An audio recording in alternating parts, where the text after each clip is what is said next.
Hi, this is Debbie with the Food Prepping Channel, and tonight I'm going to show you what I'm fixing for dinner tomorrow night. I'm using my crock pot, and I love my crock pot. I've been using my wok, and I love my wok too, but I do love my crock pot, and I'm just going tonight to, I'm just going to put a bunch of stuff in the crock pot and put it on low and cook it all night for about 12 hours, and then we'll see how it is, see whether it's done or whatever tomorrow morning. But I hope you can see this. Put my potatoes up here. Now I have a roast that has been marinating in Worcestershire,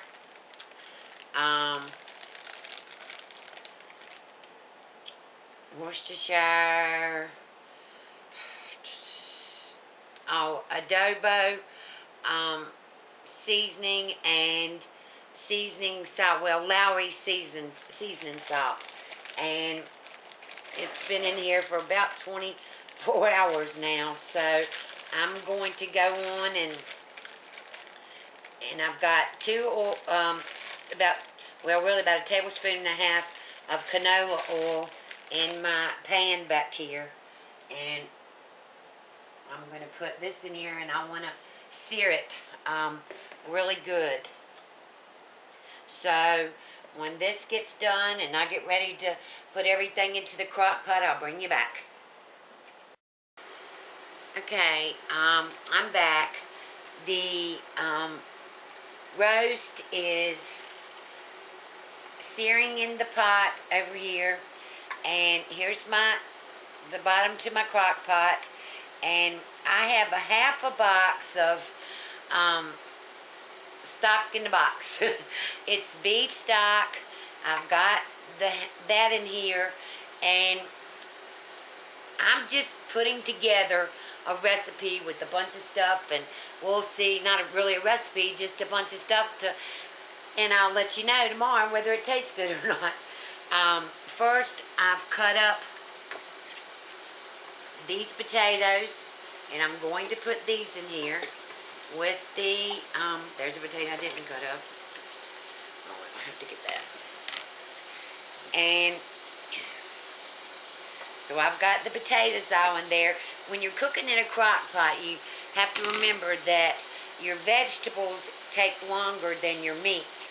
So your vegetables always go on the bottom of your crock pot, and the meat goes on the top. Alright, so I'm searing this now. Alright, I'm going to turn it over. Got that turned over. And I have one red pepper that I have cut up into chunks, and I'm going to put that in the bottom.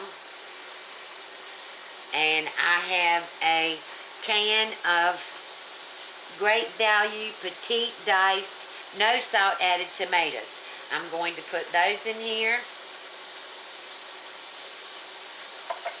And then I have a can of Del Monte diced tomatoes with zesty mild green chilies. And so I'm going to have to get some water, and I'll bring you back. Okay, I'm back. I've cut my other potato in half, and I've got a can, well, you can see about 3/4 of a cup of water from this can of tomatoes, and 3/4 cup of water from this can of tomatoes.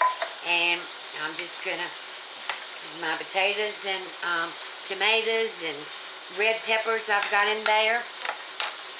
And these are my dehydrated carrots that I dehydrated last fall, and I'm just going to put in, I don't know, about half of this jar of carrots and stir this up. Let me put in some more.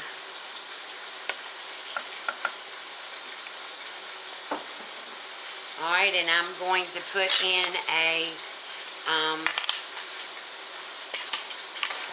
I don't know, let's see, about a half a tablespoon of salt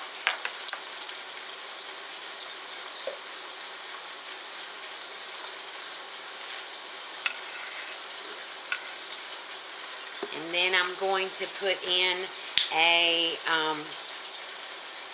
half a tablespoon of garlic. Whoa. Let me put some of that back in here. Of garlic powder. And then I have, I'm just too lazy tonight to cut up some onions. So I've got minced onions, and I'm going to put in half a tablespoon of those. No, I'm going to put in a whole tablespoon of those, of the minced onions. And then I'm going to put in a teaspoon of thyme.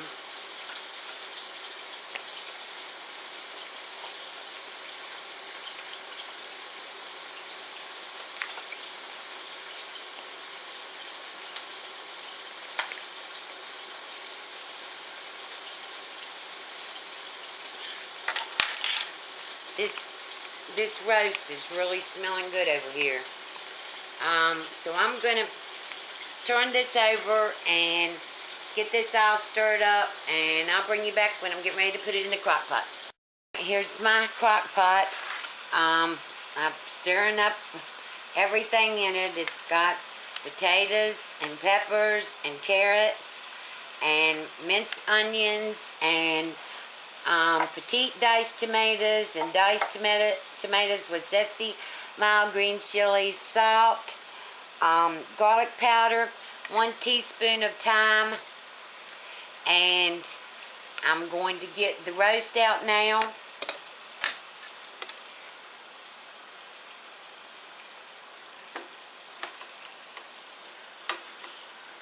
And it's seared. Oh, I hope I can lift this up.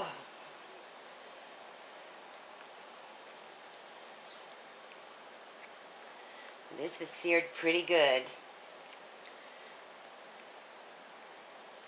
So this is all in my crock pot. Everything's in there. I'm going to put this on, and like I said, I'm going to set the timer for 12 hours on low. And tomorrow I'll bring you back and we'll see what it tastes like, because this is totally new for me. I've never cooked a roast and potatoes and tomatoes. I always usually do just the roast, potatoes, carrots, and onions. No tomatoes or any spices or anything like that except salt and pepper. So I'll bring you back tomorrow and let you know what this tastes like. I do want to bring you back and show you that this is the pan that I seared the roast in. And I just put water on it. This is on 425 degrees. I am going to, this is called deglazing the pan. And all these little pieces in here really have a lot of flavor.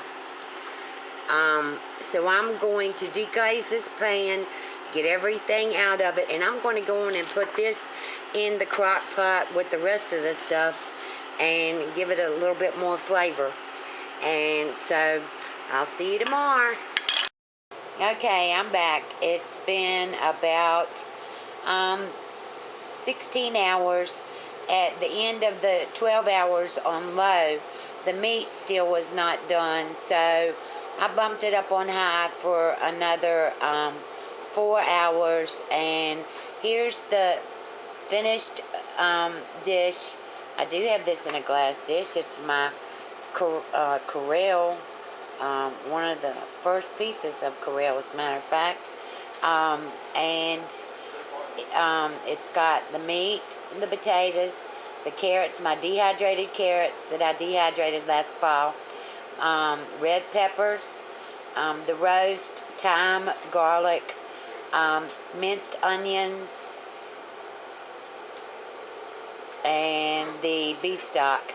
And everybody around me's already tasted it and said that it tastes awesome. So I'm going to go in for a taste now, but I just wanted to bring you back and show you that this is the finished dish. and they all said it was good. So it does need more salt though. So I hope you like this recipe. If you do, give me a thumbs up and have a good day. Bye. Okay, I am bringing you back to let you know that I did taste this, and the one thing that I think that I put in too much of thyme. I think instead of a 1 teaspoon, I should have used a half a teaspoon of thyme. Everything else is okay, but it is a little bit too much thyme in here. So, I know it sounds funny. It's a little bit too much thyme in here. There can never be enough thyme in our lives, but in this bowl of pot roast and potatoes and carrots and peppers, it is too much thyme. So if you use this recipe, lower your thyme down to half a teaspoon. And as I said, have a good day. Bye.